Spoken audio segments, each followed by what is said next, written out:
Assalamu alaikum dear students. I hope you all are fine. I'm your chemistry instructor Professor Shahbaz. Dear students, आज के इस lecture में हम शुरू करने वाले हैं orientation in electrophilic substitution reaction. So let's move toward white board. जी डियर स्टूडेंट्स, तो आज के लेक्चर में हम orientation in electrophilic substitution reactions को डिस्कस करेंगे. अब ये orientation in electrophilic substitution reaction से क्या मुराद है, इसको समझने के लिए डायग्राम पहले देखते हैं. स्टूडेंट्स, आप देख सकते हैं कि बेंजीन, और वी ऑल नो डैट कि बेंजीन के अंदर जो 6 कॉर्नर हैं यहाँ पे कार्बन है, और हर कार्बन के साथ एक एक हाइड्रोजन अटैच है, जो कि मैं रेड कलर से यहाँ से प्रेजेंट करता हूँ. हर कार्बन के साथ स्टूडेंट्स एक एक हाइड्रोजन अटैच है, और यहाँ पे हर कार्बन इक्विवेलेंट कार्बन है, और हर कार्बन को हम फर्स्ट कार्बन ही कंसिडर करेंगे. किसी भी जगह पे स्टूडेंट्स अगर H की रिप्लेसमेंट यानी H प्लस की रिप्लेसमेंट X प्लस के साथ होती है, जो कि एक इलेक्ट्रोफाइल है, तो हमें मोनो सब्स्टिट्यूटेड प्रोडक्ट ही मिलेगी, या उसको हम मोनो सब्स्टिट्यूटेड बेंजीन कहेंगे. पहली सब्स्टिट्यूशन जो है वो हमेशा मोनो सब्स्टिट्यूटेड ही होगी, और कहीं पे भी आकर X H प्लस के साथ रिप्लेस करे अपने आप को, तो वो फर्स्ट कार्बन ही कंसिडर होगा. वी कैन से डैट इसको हम फर्स्ट कार्बन बोलेंगे. फर्स्ट कार्बन के लिहाज से अब 2 पोजीशंस ऐसी हैं जिनको हम 2 कंसिडर कर सकते हैं, 2 पोजीशंस ऐसी हैं जिनको स्टूडेंट्स हम 3 कंसिडर कर सकते हैं, और एक पोजीशन ऐसी जिसको हम 4 कंसिडर करेंगे. याद रखिएगा स्टूडेंट्स, अब फर्स्ट कार्बन के रेफरेंस में जो नंबर 2 कार्बन है, हम उनको ऑर्थो बोलते हैं, ऑर्थो. या फर्स्ट कार्बन के रेफरेंस में जो 3rd कार्बन है, हम उनको मेटा बोलते हैं, ठीक है, मेटा पोजीशंस.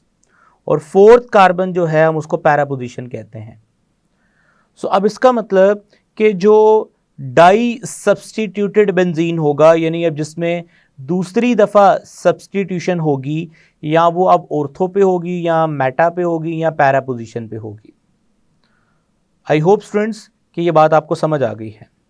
पढ़ते हैं जी इसको. When an electrophilic substitution reaction takes place on a benzene ring, we get only 1 substituted benzene because all the 6 positions in the benzene rings in the ring are equivalent. However, the introduction of second group in the ring may give 3 isomeric, यानी 3 तरह के isomers बन सकते हैं क्योंकि position change हो जाएगी. 3 isomeric die substituted product, उनमें ऑर्थो है, मेटा है और पैरा है, जैसे कि आप डायग्राम में देख सकते हैं. स्टूडेंट्स, अब मैं मज़ीद इंफॉर्मेशंस हैं कुछ जो आपके साथ में शेयर करूंगा. सबसे पहले स्टूडेंट्स याद रखिए, अगर हम ऑन चांस बेसिस देखें, ऑन चांस बेसिस 40% 40% जो अवेलेबल स्पेस है वो ऑर्थो है, ठीक है, क्योंकि मैंने बोला ना, ये जो 2nd कार्बन जो फर्स्ट कार्बन के रेफरेंस में है, ये दोनों ऑर्थो हैं. 2 पोजीशंस हैं ऑर्थो की, तो ये 20% और 20% 40%, ठीक है. इसी तरह से अगर हम देखें तो 40% मेटा है, क्योंकि मेटा की भी 2 पोजीशंस हैं, ठीक है. Now this is Meta. यहाँ पे X जो है ये फर्स्ट इलेक्ट्रोफाइल शो किया गया, और Y सेकेंड इलेक्ट्रोफाइल शो किया गया, याद रखिएगा. स्टूडेंट्स, अब 3rd पोजीशन जो है वो भी 2 हैं, तो 40%. इसका मतलब है कि बाकी 20% जो है वो 4th पोजीशन है. 20% para, 20% para. Okay, I hope कि ये परसेंटेजेस भी आपको समझ आ गई हैं. जी स्टूडेंट्स, तो अब मैं आपको बताता हूँ मज़ीद कि किस तरह से ये जो पहला इलेक्ट्रोफाइल है, ये किस तरह से कंट्रोल करता है सेकंड इलेक्ट्रोफाइल की पोजीशन को, और ये पहले से मौजूद इलेक्ट्रोफाइल जो है ये बेंजीन रिंग की रिएक्टिविटी को बढ़ा भी सकता है और कम भी कर सकता है। सो अब मैं आपको एक जनरल डायग्राम की मदद से समझाता हूँ। डियर स्टूडेंट्स, याद रखिएगा कि हमारे पास बेंजीन रिंग पे मौजूद जो इलेक्ट्रोफाइल है वो दो काम करता है जी। सो अभी मैं डिटेल बताऊंगा आपको हर बात की। सो अब ये जो पहला इलेक्ट्रोफाइल आकर लग चुका है बेंजीन रिंग पे, स्टूडेंट्स ये दो काम करता है। मान लीजिए स्टूडेंट्स ये जो पहला इलेक्ट्रोफाइल है हम इसको X से रिप्रेजेंट करते हैं। अब ये पहला जो काम करेगा ये है जी orientation effect. Orientation effect,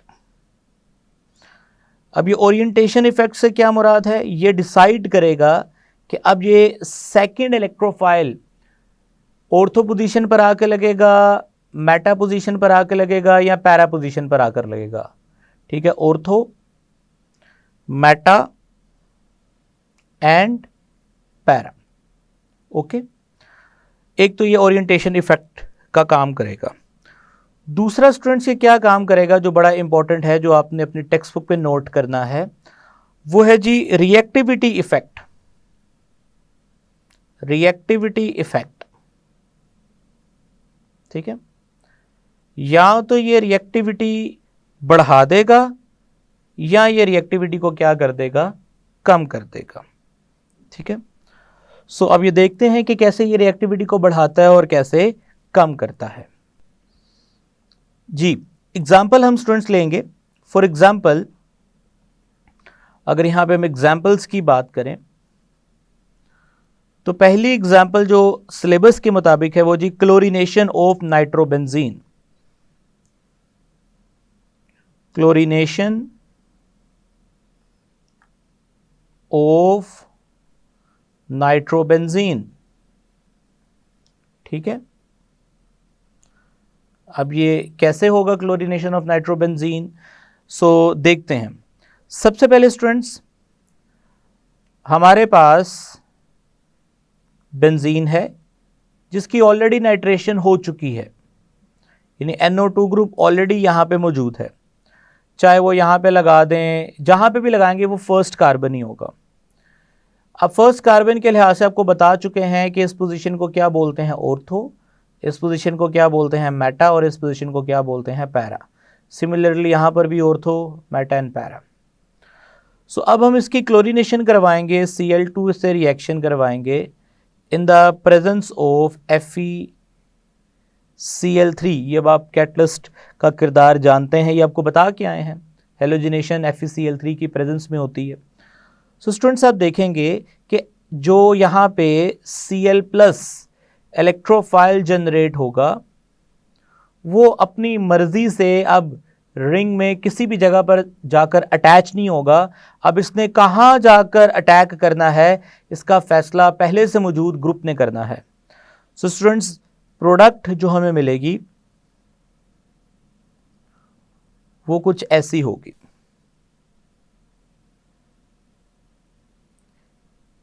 NO2 and Cl plus HCl. So metachloronitrobenzene, metachloronitrobenzene। ठीक है स्टूडेंट्स, आई होप ये प्रोडक्ट आपको समझ आ गया है।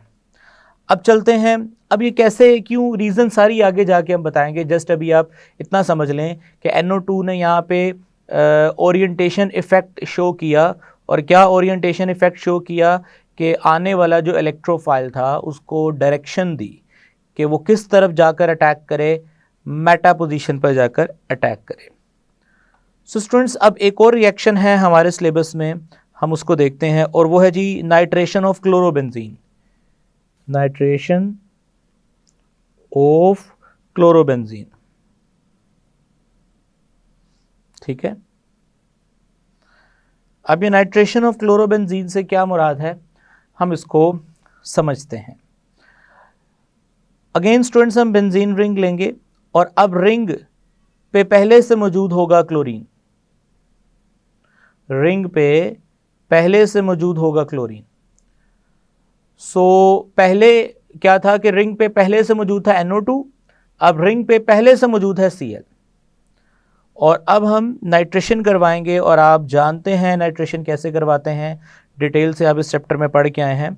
So we will use nitric acid and sulphuric acid H2SO4, और ये 2 यूनिट्स हम यूज़ कर रहे हैं। तो ये भी स्टूडेंट्स कितने यूनिट यूज़ होगा, 2 यूनिट्स यूज़ होगा।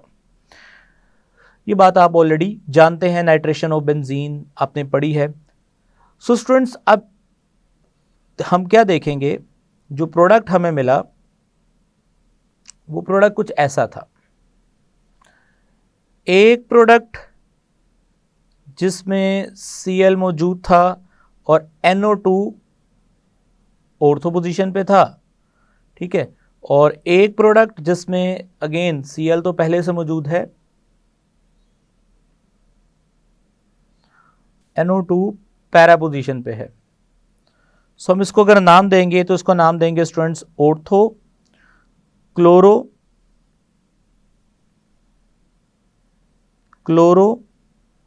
नाइट्रोबेंजीन, ठीक है। और अगर हम इसको नाम देंगे तो para chloro nitrobenzene, para chloro nitrobenzene, ठीक है स्टूडेंट्स। तो देखने वाली बात यह है कि ऊपर वाले रिएक्शन में हमने NO2 को पहले लगाया और Cl को एज इलेक्ट्रोफाइल इंट्रोड्यूस करवाया। सो डायरेक्शन कहाँ को मिली, मेटा पोजीशन पे।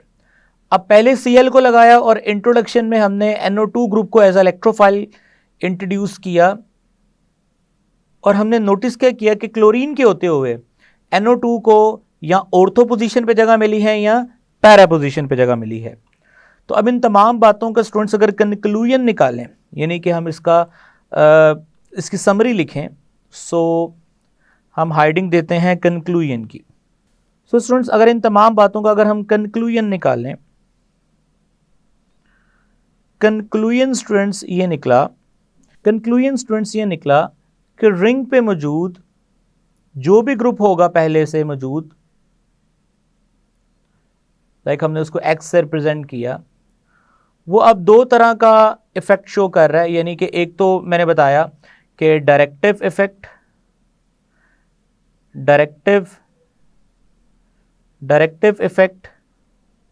जिसको हम ओरिएंटेशन इफेक्ट भी ऊपर कह के आए हैं, और दूसरा जो हम अभी आगे डिस्कस करेंगे वो है जी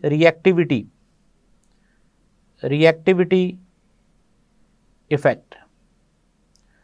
अब अभी हमने कंक्लूजन निकाला कि डायरेक्टिव इफेक्ट अब दो तरह का है। एक है स्टूडेंट्स,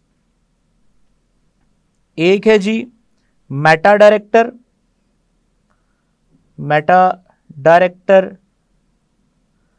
ठीक है, और दूसरा है students ortho para director. Ortho यानी जो ऑर्थो पोजीशन की तरफ डायरेक्शन देता है वो पैरा पे भी डायरेक्शन दे रहा है, ऑर्थो पैरा डायरेक्टर, ठीक है।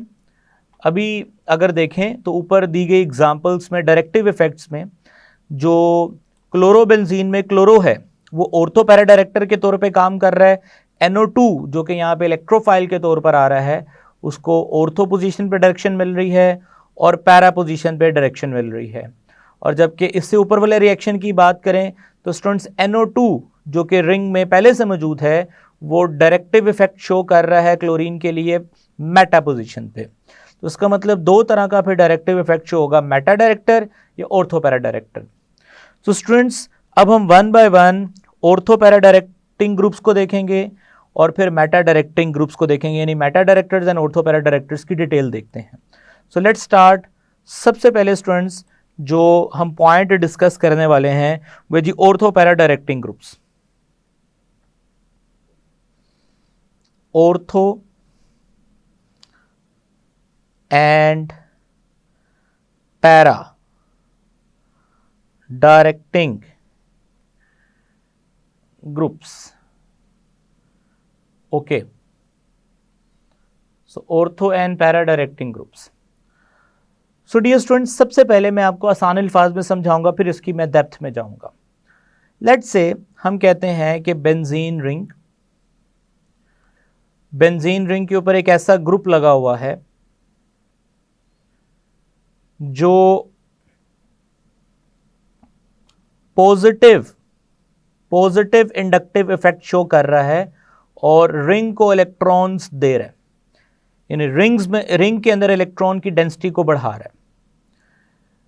सो स्टूडेंट्स, अगर कोई ऐसा ग्रुप जो इलेक्ट्रॉन दे रहा है रिंग को, तो रिंग में मौजूद जो पहले से मौजूद इलेक्ट्रॉन्स है, मैं आपको जरा आसान अल्फाज में समझाता हूं। अगेन ये बस याद करने की हद तक आप इसको समझिएगा, इससे आपकी जो मेमोरी है उस पर ज्यादा बोझ नहीं पड़ेगा।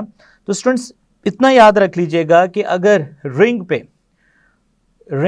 चूंकि उसके ऊपर क्या चार्ज है, नेगेटिव, तो एक नेगेटिव रिंग को ऊपर लगा हुआ ग्रुप जो नेगेटिव इलेक्ट्रॉन्स को नीचे रिंग को डोनेट करेगा, तो रिंग में मौजूद इलेक्ट्रॉन्स आने वाले इनकमिंग इलेक्ट्रॉन से रिपेल होंगे, और रिपेल होने के बाद इस रिंग की शेप कुछ ऐसी हो जाएगी, ठीक है, इस तरह से, यानी ऊपर से ये जब इसको पुश किया जाएगा, रिंग को जो इलेक्ट्रॉन है रिपल्शन से जब ये पुश होगा तो सरफेस ऊपर वाली फ्लैट हो जाएगी और इनर साइड इस तरह से कर्व हो जाएंगी। ये बस याद रखने के लिए। सो स्टूडेंट्स, जब कोई group positive inductive effect show कर रहा है तो उस ग्रुप की वजह से जो रिंग में अवेलेबल इलेक्ट्रॉन्स हैं उसकी पोजीशन समझ लें कुछ ऐसी हो जाएगी। सो इसका मतलब है अवेलेबिलिटी ऑफ इलेक्ट्रॉन इन जगहों पे होगी, इन जगहों पे माइनस चार्ज आ जाएगा, और इन जगहों पे स्टूडेंट समझ लें कि क्या चार्ज आ जाएगा, पॉजिटिव। सो इसका मतलब है कि अब जब इलेक्ट्रोफाइल आएगा तो इलेक्ट्रोफाइल तो या तो वो इस जगह पे आना पसंद करेगा या इस जगह पे आना पसंद करेगा, क्योंकि नेगेटिव चार्ज की तरफ ही इलेक्ट्रोफाइल आएगा ना, इन जगहों पे तो नहीं आएगा। सो इसका मतलब है कि ऐसा ग्रुप जो पॉजिटिव इंडक्टिव इफेक्ट शो करता है, जो इलेक्ट्रॉन डेंसिटी बेंजीन रिंग में ट्रांसफर करता है, उसको देता है, सो वहां उस केस में जो अवेलेबिलिटी ऑफ इलेक्ट्रॉन है वो ऑर्थो या पैरा पोजिशंस में है।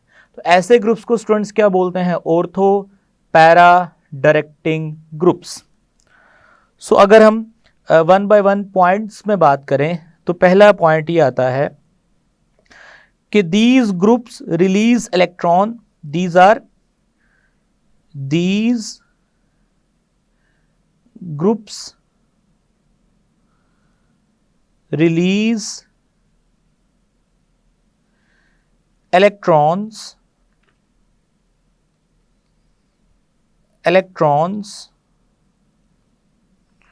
to the benzene ring, ठीक है, to the benzene ring. So we can say that thereby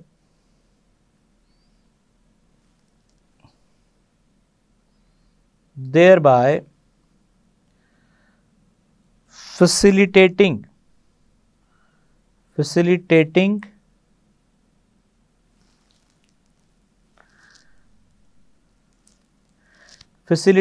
the availability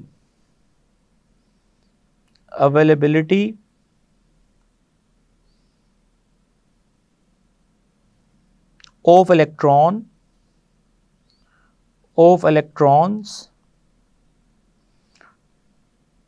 to the electrophiles at ortho and para positions. ठीक है स्टूडेंट्स, तो ये फिक्रा बड़ा अहम है कि ऐसे ग्रुप्स जो रिलीज करें इलेक्ट्रॉन किस तरफ, बेंजीन रिंग की तरफ, जिससे क्या होगा कि फैसिलिटेट करेंगे ऐसे groups availability of electrons to the electrophile. आप देखें कि ऑर्थो पोजीशन पैरा पोजीशन, यानी कितने परसेंट स्पेस यूज हो रही है। अगर देखें तो 20%, 20% एंड 20%। तो स्टूडेंट्स देखा जाए 60% अवेलेबिलिटी है,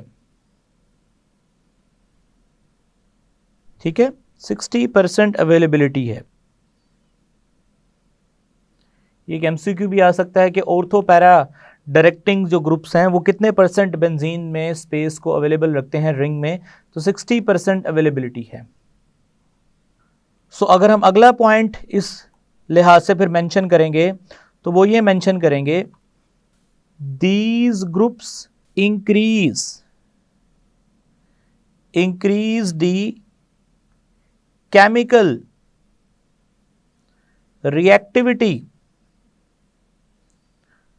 reactivity of benzene towards electrophile। सो चूंकि ये मजीद इलेक्ट्रॉन्स रिंग को प्रोवाइड कर रहे हैं तो फिर केमिकल रिएक्टिविटी क्या हो जाएगी, बढ़ जाएगी। सो स्टूडेंट्स अगर हम इनकी एग्जाम्पल्स देखें, सो एग्जाम्पल्स में सबसे पहले स्टूडेंट्स अगर हम इनकी एग्जाम्पल्स देखें तो एग्जाम्पल में सबसे पहले एग्जाम्पल आती है NCH3। सो हम जानते हैं स्टूडेंट इसके ऊपर लॉन पेयर है और ये भी ग्रुप ऐसे हैं जो इलेक्ट्रॉन रिलीजिंग ग्रुप्स हैं। सो इस केस में स्टूडेंट अगर बेंजीन के साथ ये ग्रुप अटैच रहता है as a electrophile, as a substituent, तो अवेलेबिलिटी ऑफ इलेक्ट्रॉन रिंग में ऐसी रहेगी और आने वाले इलेक्ट्रॉन्स ऑर्थो पोजीशन पे या कहाँ जाएंगे, पैरा पोजीशन पे। इस तरह अगर मजीद एग्जांपल्स की बात करें तो स्टूडेंट्स नेक्स्ट एग्जांपल में है NHH, अगेन यहाँ पे लॉन पेयर, और अगर ये ग्रुप बेंजीन के साथ अटैच है तो then again availability of electron कहाँ रहेगी, ऑर्थो एंड पैरा पोजीशन पे आने वाला इलेक्ट्रोफाइल इन जगहों पर अटैक करेगा। सो अगर हम मजीद एग्जांपल्स की बात करें तो स्टूडेंट अब आएगा जी OH। सो OH है 2 लॉन पेयर्स, 2 लॉन पेयर हैं इसके पास। सो अगेन अवेलेबिलिटी रहेगी इलेक्ट्रॉन्स की, ठीक है। ये लॉन पेयर्स जो हैं ये रिंग में रेजोनेट कर सकते हैं। सो स्टूडेंट्स अगेन यहाँ पर भी ऑर्थो एंड पैरा पोजीशन। सो अगर मैं सादे अल्फाज में बात करूँ आपको तमाम ऐसी एग्जांपल्स मिलेगी या तो जिनके ऊपर लॉन पेयर्स होंगे, ठीक है, अवेलेबिलिटी ऑफ इलेक्ट्रॉन होगी उनके पास। इसी तरह से अगर हम मज़ीद बात करें तो स्टूडेंट्स हमारे पास एग्जांपल है बेंजीन रिंग, और रिंग के ऊपर इस केस में अटैच है स्टूडेंट्स OCH3, ठीक है ना, यानी एल्कोक्सिक ग्रुप। सो इस केस में भी स्टूडेंट्स जो अवेलेबिलिटी है इलेक्ट्रॉन्स की वो बेंजीन रिंग में उसको अवेलेबल रहेंगे इलेक्ट्रॉन्स। सो अगर मज़ीद एग्जांपल्स की बात करें तो स्टूडेंट्स मज़ीद हम R अटैच कर सकते हैं बेंजीन के ऊपर, और अब यहाँ पे R से मुराद आप अच्छी तरह जानते हैं, R से मुराद यहाँ पे होगा CH3 हो सकता है एंड CH3CH2 हो सकता है। So again these are electron releasing groups जो कि रिंग को इलेक्ट्रॉन प्रोवाइड करेंगे। और इसी तरह से लास्ट में अगर बात करें तो Cl आ सकता है, फ्लोरीन आ सकता है, ब्रोमीन आ सकता है, आयोडीन आ सकता है। सो यानी कि इनके ऊपर लॉन पेयर्स होते हैं। सो ये भी इलेक्ट्रॉन रिलीजिंग इफ़ेक्ट शो करेंगे और रिंग में अवेलेबल इलेक्ट्रॉन ऑर्थो या पैरा पोजीशन पे रहेंगे। सो आई होप स्टूडेंट्स आपको पहचान समझ आ गई है ऑर्थो पैरा डायरेक्टर्स की। तो इनके पास अवेलेबिलिटी ऑफ इलेक्ट्रॉन है जो कि रिंग में ये इलेक्ट्रॉन डेंसिटी को प्रोवाइड करेंगे। तो अब इन तमाम बातों को समझने के लिए अब हम एक एग्जाम्पल शुरू करेंगे called nitration of toluene. Nitration of toluene, ठीक है। तो नाइट्रेशन ऑफ टोलिन की बात करें तो dear students, toluene we all know that CH3 group again electron releasing group है। बेंजीन रिंग को इलेक्ट्रॉन प्रोवाइड करेगा, इलेक्ट्रॉन रिलीज करेगा, जिससे आप अच्छी तरह जानते हैं। मैं अब इस बात को बार बार नहीं करना चाहता। अवेलेबिलिटी ऑफ इलेक्ट्रॉन या ऑर्थो पे रहेगी या कहाँ रहेगी, पैरा पे रहेगी। सो इस केस में स्टूडेंट्स जब हम नाइट्रेशन करवाएंगे, अब इसके नाइट्रेशन के 3 तरीक़ों से नाइट्रेशन हमारे सिलेबस में लिखी हुई है। एक है 30 डिग्री से 40 डिग्री पे, देन हम यही नाइट्रेशन करवाएंगे, थोड़ा सा टेम्परेचर बढ़ा देंगे 60 डिग्री से 70 डिग्री तक, और तीसरे केस में स्टूडेंट्स यही रिएक्शन करवाएंगे बट थोड़ा टेम्परेचर मज़ीद बढ़ा देंगे और अराउंड 100 डिग्री टेम्परेचर कर देंगे, ठीक है।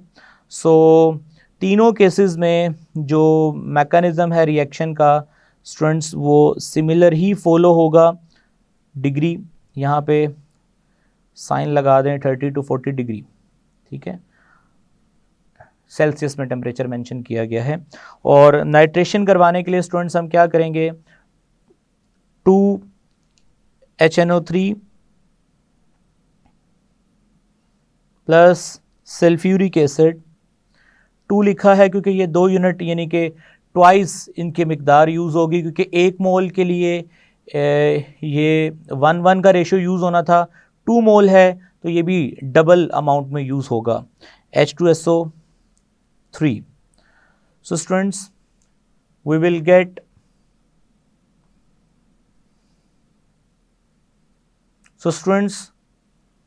get a product जिसमें हम क्या देखेंगे कि benzene ring, CH3 group, toluene, और ऑर्थो पोजीशन पे NO2 लगा हुआ है, या टोलिन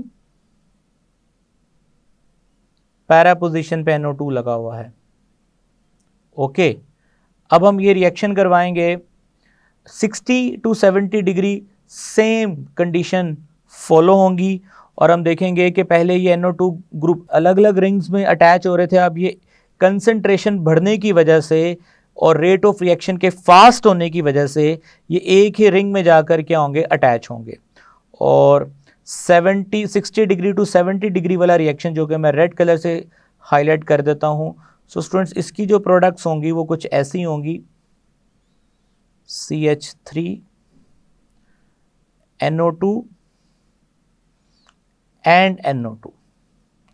स्टूडेंट्स, दूसरी जो इसकी आइसोमेरिक प्रोडक्ट होगी उसमें क्या होगा कि CH3 ग्रुप और जो NO2 ग्रुप है वो दोनों ऑर्थो पोजीशन पर ही अटैच हो जाए।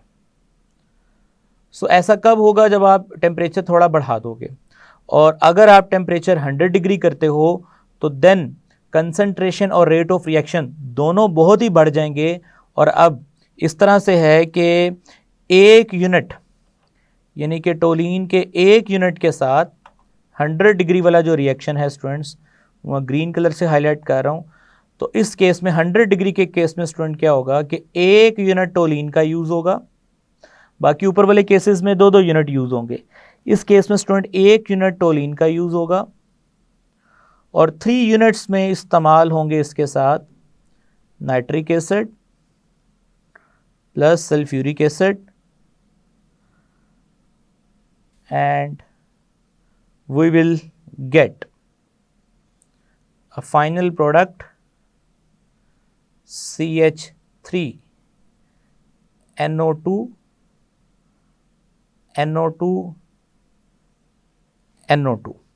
ठीक है स्टूडेंट्स, प्लस 3 वाटर मॉलिक्यूल। वो तो आपको पता है हर स्टेप में, यहाँ पे ऊपर वाले केस में 2 वाटर मॉलिक्यूल रिलीज होंगे और इसी तरह ऊपर इस वाले केस में भी 2 वाटर मॉलिक्यूल रिलीज होंगे।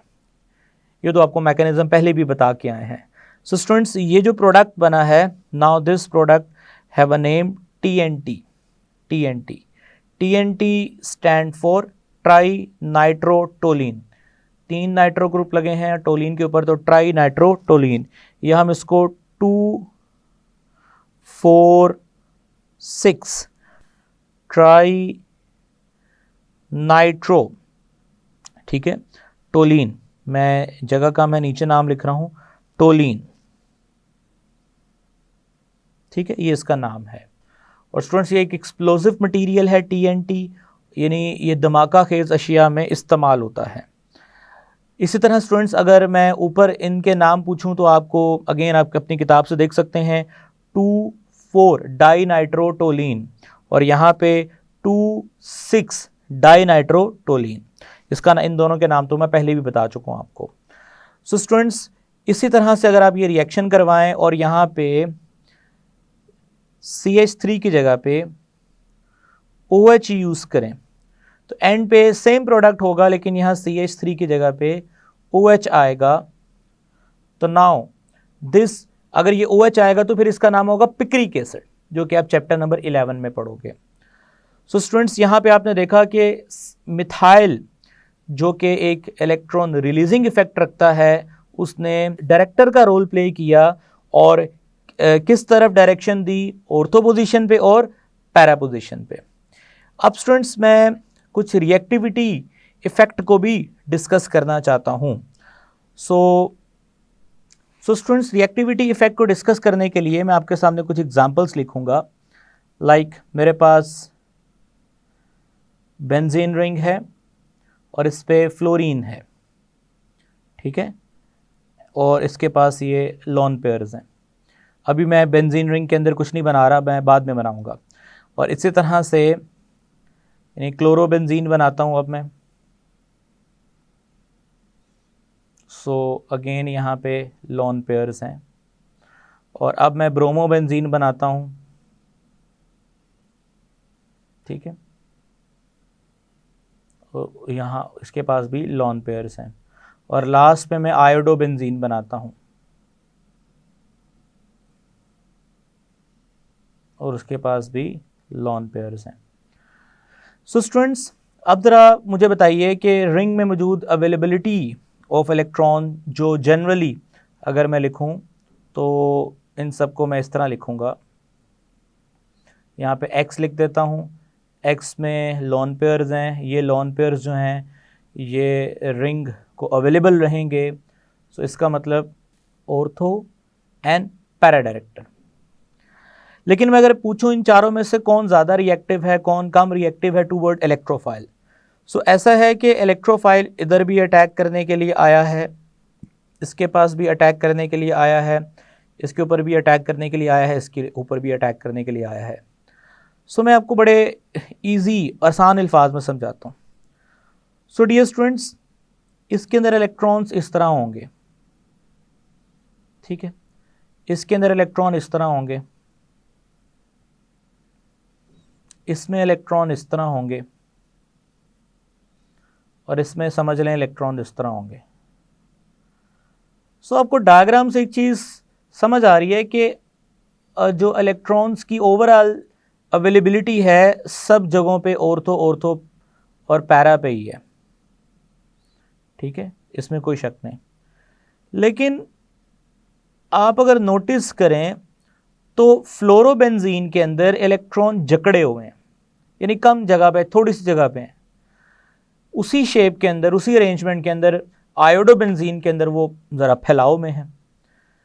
सो उसकी वजह यह है कि ये जो रिंग में मौजूद ऊपर ग्रुप अटैच है इसकी इलेक्ट्रोनेगेटिविटी भी है. फ्लोरीन की 4.0 है, क्लोरीन की 3.1 है, ब्रोमीन की 2.8 है. बार बार ये वैल्यू आप देखते हैं, आपकी नज़र से गुजरती है वैल्यूज़, ये इलेक्ट्रोनेगेटिविटी. सो इसका मतलब अवेलेबिलिटी ऑफ इलेक्ट्रॉन तो है, लेकिन साथ साथ इलेक्ट्रॉन्स के ऊपर होल्ड भी फ्लोरीन का ज़्यादा है. सो इसलिए उसने इलेक्ट्रॉन्स को कंट्रोल करके रखा हुआ है जो कि इलेक्ट्रोफाइल को ईजिली अवेलेबल नहीं रहेंगे. इन द मीनवाइल अगर हम आयोडोबेंजीन की बात करें तो आयोडोबेंजीन जो है स्टूडेंट्स उसमें अवेलेबिलिटी ऑफ इलेक्ट्रॉन इलेक्ट्रोफाइल के लिए ईजी है, इजीली इलेक्ट्रॉन यहाँ से बाहर आ जाएंगे क्योंकि उसकी इलेक्ट्रोनेगेटिविटी कम है। So we can say that कि इनमें से सबसे ज़्यादा रिएक्टिव कौन होगा, iodobenzene, then bromobenzene, then chlorobenzene और सबसे कम फ्लोरोबेंजीन। ठीक है स्टूडेंट्स, तो ये आपने देखा है सारे ऑर्थोपैरा डायरेक्टर्स, लेकिन जो पहले से मौजूद यानी रिंग पे मौजूद ये जो ग्रुप्स हैं, आने वाले इलेक्ट्रोफाइल्स में सबसे इजीली अटैक कहां पे होगा, आयोडोबेंजीन में। उसकी वजह आपको समझ आ गई है। सो इसका मतलब ये जो ग्रुप मौजूद हैं ये दो काम कर रहे हैं, डायरेक्टिव इफेक्ट भी कर रहे हैं और रिएक्टिविटी भी कंट्रोल कर रहे हैं, रिएक्टिविटी इफेक्ट भी ये शो कर रहे हैं। जी डी स्टूडेंट्स, तो अब मैं एंटीटेस्ट पॉइंट ऑफ व्यू से एक टेबल आपके साथ शेयर कर रहा हूं। उस टेबल में कुछ ऑर्थो पैरा डायरेक्टर्स हैं। अब उनकी टोटल 4 कैटेगरीज हैं। स्ट्रांगली एक्टिवेटिंग, वैसे तो ortho para directors activating groups होते हैं क्योंकि रिंग में 60% स्पेस को अवेलेबल रखते हैं। सो स्ट्रांगली एक्टिवेटिंग ग्रुप्स में देखें तो स्टूडेंट्स आपको कुछ एग्जांपल्स नजर आ रही हैं, NH2, NHR, NR2OH या O नेगेटिव। तो स्टूडेंट्स ये ग्रुप है, ये स्ट्रांगली एक्टिवेटिंग है। देन मॉडरेटली एक्टिवेटिंग में आता है कुछ ग्रुप्स, अगेन आप देख रहे हैं ये मॉडरेटली एक्टिवेटिंग में आते हैं। देन वीकली एक्टिवेटिंग ग्रुप्स हैं, देन वीकली डीएक्टिवेटिंग है। सो उनमें आप देख सकते हैं फ्लोरीन है, क्लोरीन है, ब्रोमीन है, आयोडीन है ये सारे ऑर्थो पैरा डायरेक्टर्स। लेकिन इनके अंदर भी कैटेगरीज हैं कि अगर स्ट्रांगली एक्टिवेटिंग ग्रुप में कोई ग्रुप बेंजीन रिंग पे आ जाए, समझ लें कि रिंग की एक्टिविटी रिएक्टिविटी बहुत बढ़ जाएगी। और इसी तरह मॉडरेट एंड वीकली डीएक्टिवेटिंग की तरफ हम जाएंगे। स्टूडेंट्स, अब हम मूव करते हैं मेटा डायरेक्टर्स की तरफ। So meta directing groups. So again meta directing groups को समझना है, जिस तरह ऑर्थो पैरा को समझा वैसे ही हम मेटा डायरेक्टिंग को समझेंगे। तो इसमें स्टूडेंट्स क्या होगा, ये ऐसे ग्रुप्स होंगे जो बेंजीन रिंग पर अटैच हैं जो नेगेटिव इंडक्टिव इफेक्ट शो करेंगे, यानी रिंग से ही इलेक्ट्रॉन्स को ऊपर विड्रॉ कर लेंगे। सो इस केस में समझ लें कि ये एक इलेक्ट्रॉनिक क्लाउड है रिंग का, सर्कल में हम उसको शो कर रहे हैं। सो अगर हम इसको ऊपर को पुल कर लें इस इलेक्ट्रॉनिक क्लाउड को, तो देन इसकी जो शेप है वो कुछ ऐसी हो जाएगी। ठीक है, सो इस शेप की वजह से वी कैन से डैट कि अवेलेबिलिटी ऑफ इलेक्ट्रॉन जो है वो मेटा पोजीशन पे है। सो इस जगह पे, इन जगहों पे पॉजिटिव चार्ज आएगा तो जाहिर सी बात है मेटा पे नेगेटिव चार्ज रहेगा, इलेक्ट्रॉनिक डेंसिटी इन जगहों पे ज़्यादा है। सो आने वाला जो इलेक्ट्रोफाइल होगा डेफिनेटली वो फिर मेटा पोजीशन पे जाएगा। सो इस केस में 20% एंड 20%, जस्ट 40% स्पेस अब यूज हो सकती है इलेक्ट्रोफाइल के रिएक्शन के लिए। पहले 60% थी, अब 40% है। So we can say that कि हमारे पास जो अब अवेलेबिलिटी है वो डिक्रीज हो गई है। और कितनी हो गई है यहाँ पे मेंशन करने वाले हैं, 40% अवेलेबिलिटी। ठीक है, 40% अवेलेबिलिटी है जो कि रिएक्टिविटी को इंक्रीज नहीं करेगी बल्कि क्या करेगी, डिक्रीज करेगी। सो अब हम पॉइंट लिखते हैं, मेन पॉइंट इसका। So these groups withdraw the electrons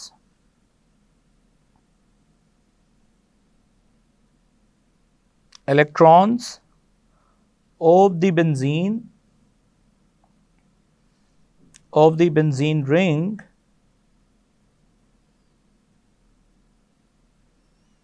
towards themselves. So thereby decreasing their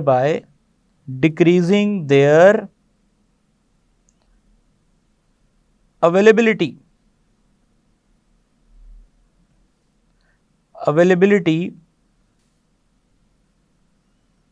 to the electrophile। ठीक है स्टूडेंट्स। सो अगर हम इसके एग्जाम्पल्स देखें स्टूडेंट्स, तो एग्जाम्पल से आपको काफ़ी कुछ क्लियर होगा। मिसाल के तौर पे एग्जाम्पल्स की बात करते हैं। सो ये है स्टूडेंट्स बेंजीन रिंग, और इस रिंग में लेट्स से अगर N R R, दो R है, एक और R आ गया है जो कि नाइट्रोजन के लोन पेयर को ऊपर अपने साथ अटैच कर चुका है। सो अब इस नाइट्रोजन पे क्या चार्ज है? पॉजिटिव। सो अब ये पॉजिटिव चार्ज जो है ये रिंग में मौजूद इलेक्ट्रॉन्स को अपनी तरफ क्या कर लेगा? विड्रॉ कर लेगा। ठीक है। सो इस तरह से हम कह सकते हैं NR3 प्लस। इसी तरह से अगर हम बात करें carbon triple bond nitrogen, carbon triple bond nitrogen, अगर स्टूडेंट्स ये कार्बन ट्रिपल बॉन्ड नाइट्रोजन ये बेंजीन रिंग पे लगा है तो एक्चुअली होगा क्या कि नाइट्रोजन जो कि इलेक्ट्रोनेगेटिव है अपने ऊपर क्या चार्ज रखेगा? नेगेटिव। कार्बन पे क्या चार्ज आएगा? पॉजिटिव। सो कार्बन के इलेक्ट्रॉन्स नाइट्रोजन अपनी तरफ विड्रॉ करेगा, जिससे कार्बन पे पॉजिटिव चार्ज, और जिससे ये पॉजिटिव चार्ज इलेक्ट्रॉन को, जिसकी वजह से अब ये पॉजिटिव चार्ज इलेक्ट्रॉन्स को अपनी तरफ विड्रॉ करेगा। सो सिमिलरली इसी तरह से अगर हम मजीद बात करें carboxylic acid. So students carboxylic acid के अंदर जो अगेन कार्बन है उस पर क्या चार्ज है? पॉजिटिव। क्यों? क्योंकि ऑक्सीजन पे क्या चार्ज है? नेगेटिव। ऑक्सीजन ने इलेक्ट्रॉन्स अपनी तरफ विड्रॉ किए, कार्बन पे पॉजिटिव चार्ज आया, जिसकी वजह से उसने बेंजीन के इलेक्ट्रॉन्स अपनी तरफ विड्रॉ कर लिए। सो ये प्रॉब्लम है। ठीक है। अब चलते हैं स्टूडेंट नेक्स्ट एग्जांपल की तरफ। नेक्स्ट एग्जांपल में है C double bond OH। Again same case, carbon पे क्या चार्ज है? पॉजिटिव। इलेक्ट्रॉन्स को अपनी तरफ क्या करेगा? विड्रॉ करेगा। सिमिलरली इसी तरह हम आगे मूव करते हैं C डबल बॉन्ड OR, और बेंजीन रिंग पे अगेन यहाँ कार्बन पे क्या चार्ज है? पॉजिटिव। ऑक्सीजन पे नेगेटिव, ऑक्सीजन पे नेगेटिव। तो ये भी इलेक्ट्रॉन को अपनी तरफ क्या कर लेगा? विड्रॉ कर लेगा। सिमिलरली आप इसी तरह आगे मूव करें तो मज़ीद एग्जांपल्स की तरफ हम जाते हैं। तो